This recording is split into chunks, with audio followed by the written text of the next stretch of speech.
What's changed over the years that you've been in the industry? How has it changed in finding people? Well, in lots of ways it hasn't. So when I started in 2000, the only customers that we had were Defence and Telstra, and so no one was really interested in security at all then, except for a few niche players. So it was pretty hard to get work, and there weren't a lot of people in the field. So it was tough going then, but good fun. Learnt a lot.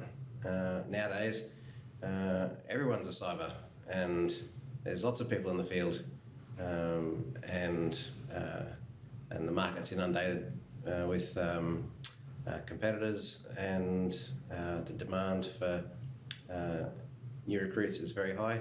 So it's still difficult. So it's just a different change, just a change in perspective from an industry that's just starting out really commercially. Obviously, it was around before that, but 23 years ago, so it was really just starting out commercially in Australia to now where it's everywhere. The problem has changed from being one of scarcity to one of complete over-demand. Yeah, okay. And there's a lot of experienced people out there, experienced cybers out there. Yeah.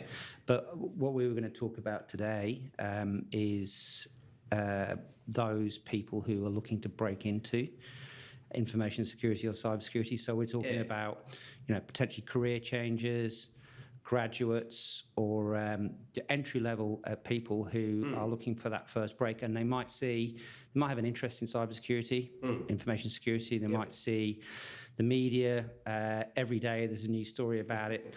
There's thousands of unfilled jobs, and yet they're scratching their heads because they've done their degree or they've done their Cert 4, and they just can't get that opportunity. Why do you think that is?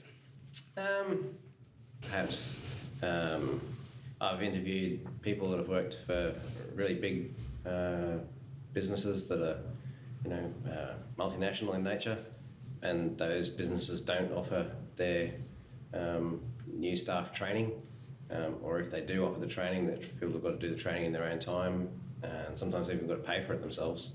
So it's very hard then for a person on a beginner's salary to take that responsibility on. So from that perspective, it's a bit tricky for people if they've joined a company like that to get ahead. So plenty of jobs in cyber, but not plenty of entry-level opportunities in the industry at the moment. I think with some people that I've interviewed, it appears that the entry-level jobs aren't designed to support career progression. So it probably makes a big difference when you're starting to figure out what sort of company you want to work for, and to understand that there is an opportunity for career progression and training and on-the-job experience and a collaborative working environment and that kind of thing. Yep. And that you're not stuck in a dead-end position where you'll still be doing the same thing in 6 months, 2 years, till you die, or wish you did. Yep. How do new entrants to the industry can set themselves apart from peers, other people that are trying to get in? Perhaps it's how can they make themselves more job ready for a career? I think in cybersecurity, you have to want to do it primarily, and by want to do it, I mean it's popular and there's a perception that there's money to be made in it, so it attracts a lot of organisations and individuals to work in those organisations. So that's cool. I like making money too, but I think if you want to be successful, as in the saying is, do something that you enjoy. So don't just take it on because it's the new fad and it looks like it's a good opportunity to make money, because you won't be happy in the role and you won't have the drive to get the deep level of learning and skills that's necessary to progress.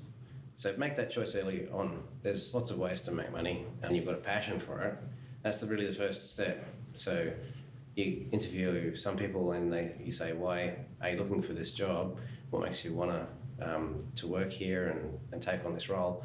And they go, it looks like it would be good or something vague. Like they don't have a buy-in to what it is they're going to be part of, because it's not really their cup of tea. They're just doing it because it seems like an opportunity, which is fine, but you're not going to really closely together because they really understand how each other operates, and it's a real collaborative experience, and you have an in-depth level of understanding of what it is you're working with. Mm-hmm. If that's your bent and if that's how you fly, then you'll do well. If it's not, then do something different. Don't push yourself into a kind of a job that you don't really want to do just because it's popular at the moment. Yeah, I think that's yeah. Having and then I'll say to them, the next thing will be, well, then why? What can you tell me about why you have this sort of passion? What makes you? How can you describe your? I guess your desire to get involved in this field or to continue if you're already working in this field, and the ones that the people that are into it will say that they've done things like they've taken on meaningful study in their own time. So, for example, they've downloaded Splunk and they've set it up and they've configured their home router and their home network to log to Splunk so that they can see what's going on, and then they've undertaken the Fundamentals 1 course and passed it. Yeah, and so is that a free resource? Yep. Okay. And there's lots of free stuff online too, so lots of that you can participate in. And I think doing the courses, if you don't have those skills initially, is really important. And I'm not suggesting that the people should do all this work up front on their own and that the employer should expect to have this fully formed, team member dropped on their plate. It's the employer's responsibility to keep this education going as well.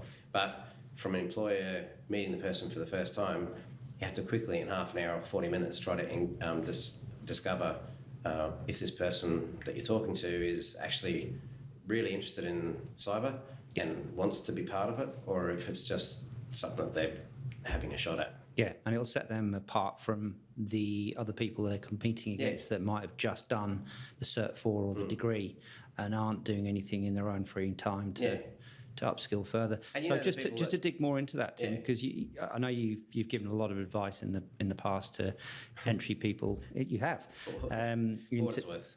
For what it's worth. But you mentioned the free resource, and there's lots of them, and you mentioned that Splunk. Is there anything else that comes to mind now that you can share now that people might want to have a look at that's either quite cheap or free? It's also not just learning a course or whatever, but it's also like participating in activities. So the people that you've introduced me to, like from QT students from that QT White Hats, yep. So those people have got a real drive. You can tell, like they want to get involved with other professionals. They want to stand out from the crowd. They've got an interest in security, just in themselves. They've all got hobbies like setting up home automation or Splunk or whatever, and that is really that makes them really stand out. Yeah, QUT White Hats, and I think it's switched on than I was at their age. I'll tell you right now. Yeah, and they're doing these groups are doing events on a regular basis. They're getting speakers in. Right. They're organising CTFs. Yep. They're doing some really interesting stuff, and so they're going out above and beyond what they'd be doing if they were just doing. And I don't think they're doing it just the people I've met from there anyway, who you've introduced. They love it. They're passionate. Yeah, they're not doing it cynically just because they want to get a job. Yeah. They actually like it, and it's a thing that they enjoy. And that's, like I said before, do a job, do something that you enjoy, and I think that's important, and that you can see from them talking with them, it is something that they enjoy, which is pretty cool.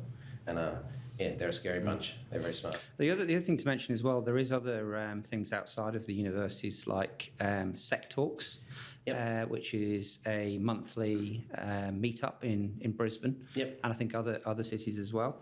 And that's quite popular, and there's a lot of learnings going on there around the industry. A lot of experienced people come along and share their time and knowledge. So that would be something that's, I think it's a free event. Other ones, they're good for you're probably not going to learn anything that you can use from, but you might pick up a topic that you thought, that's interesting, I'll look more into that. And then you can then go into a thing where you decide that you're going to learn more or focus on a particular topic, or go from there. So I think it's good from an awareness and community building thing, but on its own, they're probably not going to help build your skill levels, I suppose. Sure, but you also get our experience, and you can learn from that. Yeah. Most of them will happily chat to you about their day and what they see and stuff, so that'll give you more insight as to what's going on. And there's quite a few of those groups as well. And just to mention a few more, there's Vets in Cyber, IoT SCADA Hackers, OASP Brisbane, all of which have regular meetings, and certainly would recommend that people look up. And you'll see Paul at them. I'm at every single one of them. I try and get to most of them if I can, but unfortunately with three. The learnings with the So another really good one if you're interested in offensive, as in not that I'm an offensive person, but offensive in some testing ways. and assessment kind of stuff, mostly. Port Swigger Labs. They're great. What's that? Port Swigger, I like to call Burp Suite. Okay. Which we use a lot for web application testing and assessment. Yep. And Port Swigger Labs are bloody good. If anyone's interested in web application security, both from a vulnerability detection and exploitation perspective, or if you're writing code and you want to know what mistakes people make, do the Port Swigger Labs. They don't cost anything, and they're by far and away the best resource that I've seen so far for web application security training. Okay, that's a good tip. Yeah. And you just mentioned there about writing code. How important is that for people that are looking to get into the industry? We're not looking at people that are coders as such, are we? But is it a benefit, a help? Oh yeah.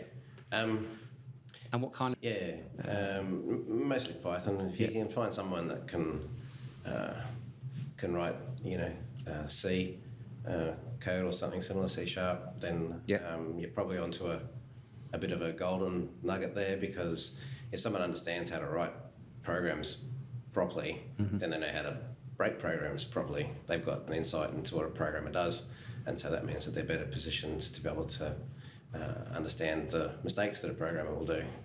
So from that perspective, from a testing and assessment and a development integration perspective, if you can program, bloody brilliant. But if it's not your cup of tea, and it's not your key goal, being able to write shell code, so either Bash or PowerShell, and something like Python, which is like the internet's glue code, is really advantageous, because if you're going to do any kind of integration, then you're probably going to write some Python code somewhere to make things work.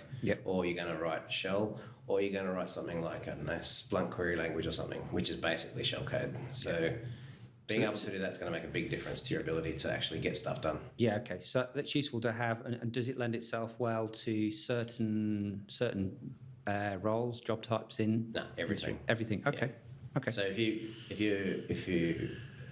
you're least likely to be probably least likely to land a job to start with, and then least likely to progress within the job if you can only run a GUI.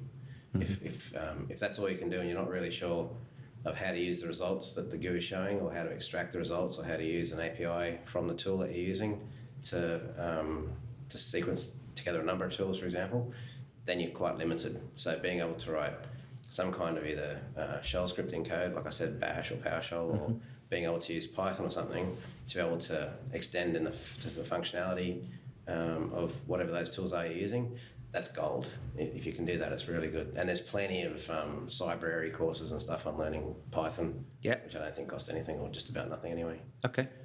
So that's a really good thing to have, particularly for that purpose. But you will. But if I go to someone, have you ever written anything in Splunk query language? They go, no. And I'll say, okay, can you write some complex Bash or PowerShell code? They go, yep, okay, done. Because the syntaxes are the same. There's a few little tiny differences in the syntax, but they're mostly the same. So I know if they can do that, they can do this other thing. and so, bam, you win. Yeah. Okay. Great. I think you've also mentioned before the importance of Linux as well. Oh yeah, that's just my old 30-year-old bias showing through. But there is some free resources on that as well, I believe. Oh, it's open source, Paul. Everything's free. Of course, of course. So yeah, but you can definitely get all sorts of training if Linux is your cup of tea. But to be honest, you'll probably end up using Linux because you're using it for its own purposes. Like, for example, might be using Kali Linux, which is a particular distribution because you're doing pen testing, or you might run up your Splunk servers on Linux because it runs better on that than on other platforms or whatnot. But the reality of it is that if you're going into a business and you're going to help with their security, their information security, well, Windows will be useful. Yeah. Okay. And that's the other thing I was going to say as well. Fundamentals of AWS and Azure. Is also. I think that's been brought up a few times by. Yeah. It depends what you want to do. But I would say, when you say depends what you want to do, I've got a view, which is backed up by absolutely nothing, is that two things, I guess. One is, there's a saying which I read once that said, over-specialisation is for insects, which was a reference to evolutionary extinction.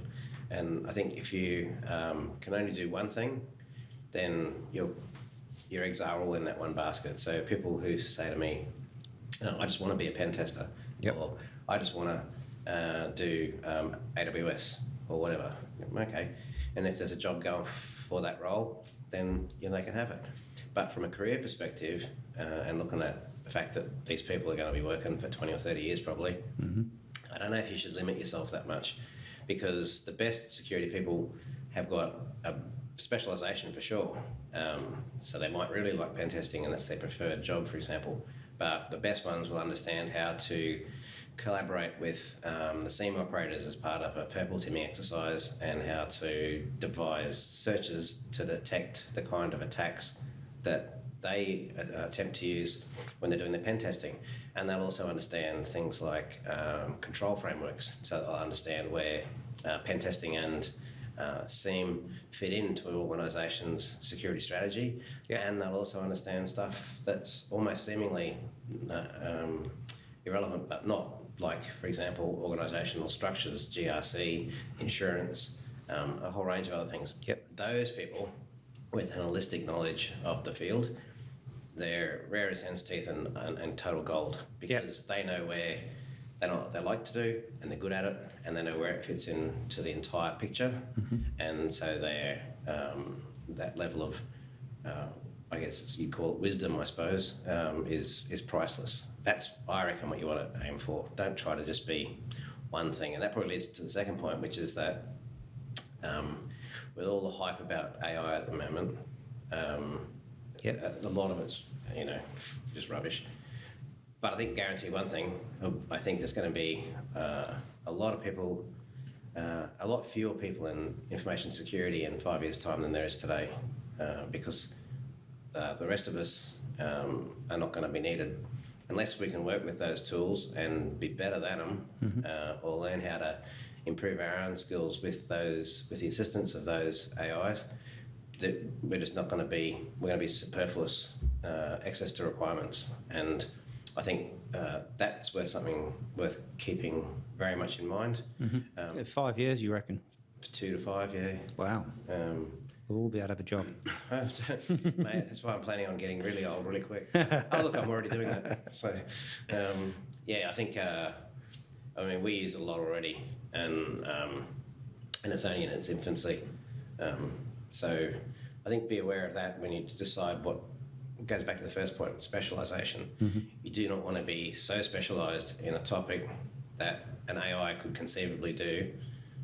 If not totally, then at least a lot of it. So, for example, you can see there's someone wrote a pen test GPT, which I saw a month or so ago.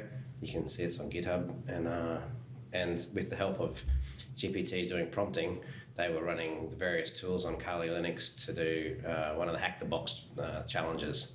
and cruise through it. It was very, very scary. And that is still early days, right? You still need the meat bag to type the keyboard, read the results, type it back into ChatGPT via a command, via a web interface. Once that bit's not there anymore and the whole thing can be done by an API, that need the meat bag. So that specifically relates to pen testing. Yeah. But on the other hand, for blue teaming and SIEM, we're already using AI in that to reduce the overheads of the SIEM operators. So mostly so they don't go insane because it's a pretty hard job. But eventually you could conceive that increasingly complex detection work will be done by AI and the humans won't be involved in that stuff. So at the beginning it'll be good because really all the awful stuff's going to get done by the AI, all the gutter cleaning kind of stuff. But eventually it'll be building the gutters and then the house around the gutters, and then you won't need the humans anymore. So, and Google's already got something called Scribe in the works, which is supposedly a fairly automated AI-based SIEM, which you can subscribe to. Yeah, interesting. So the message there is broaden your skills. Yes, yeah, and don't forget you're dealing with people.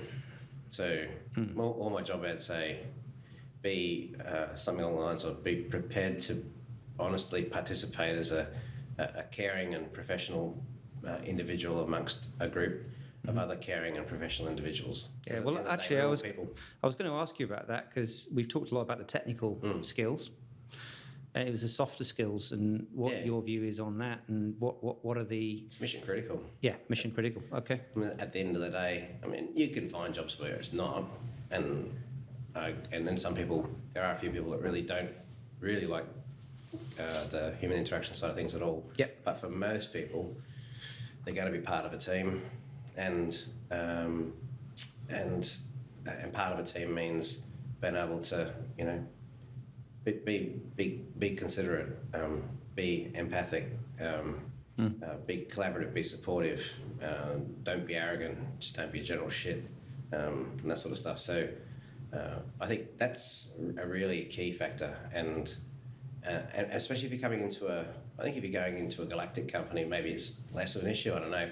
Maybe it's not. They've got big HR people in there to beat up on people that don't play nicely. But in a smaller company, there's probably no HR person, but you're part of a team, and the team will reject you quickly if you're not part of that team. If you are antagonistic and combative and abrasive, then you'll find that it doesn't work well. And you see that in some CVs where you go, you spent 9 months here, 12 months there, 6 months here, what's up? And they go, I just don't fit in or something. Well, you've got to fit in. It's we're at the end of the day, we're all, well, until the AI comes, we're all human. Yeah, okay. What about with the industry maturing over the last few years, and there's Is more. it? Well, I don't know. Is it? It is. But the market's maturing, and there's more money in it. There's more money in it. There's more specialised roles. Do you think that it's important for entry-level people that are coming in, to have a vision of the area that they're most interested in? No. So no, okay. So Yeah. not so it doesn't matter if you. It's not important if you want to go down that route of being a pen tester or being a SOC analyst, or more interested in the governance, risk, compliance side of things. No. And Do what you enjoy. Yep. Because, like I said, do a job that you enjoy doing. That's the main thing. Because otherwise, you're not going to get up in the morning and go to the office. So, Yeah, that's a fair point. So, start off with that, but be open to new things. So, yes, I really, really liked pen testing. Everyone thinks they like pen testing. But be open to the fact that the skills you have or will develop in that pen testing field can be used elsewhere. For example, like we said before, you can use them in collaboration with the blue team and SIEM operators to help in collaborative purple teaming exercises. And then you can learn how the SIEM works, and then you can figure out that the SIEM is required because of various GRC and other certification requirements for just about any business nowadays. And so you can understand a little bit about how that works. And then when you're going for your next job and they say, what can you do? You can say, not, I'm a pen tester. You can say, I'm a pen tester that understands how to integrate with the managed SIEM operations of a business, particularly with PCI compliance requirements that has to do regular regular log collection and analysis as part of their PCI compliance. And the person at the other end, I swear to God, will probably kiss you right on the chops. What's your view on certs and the value of them? It depends on. There's hundreds of them. There's hundreds of them, right? Yeah.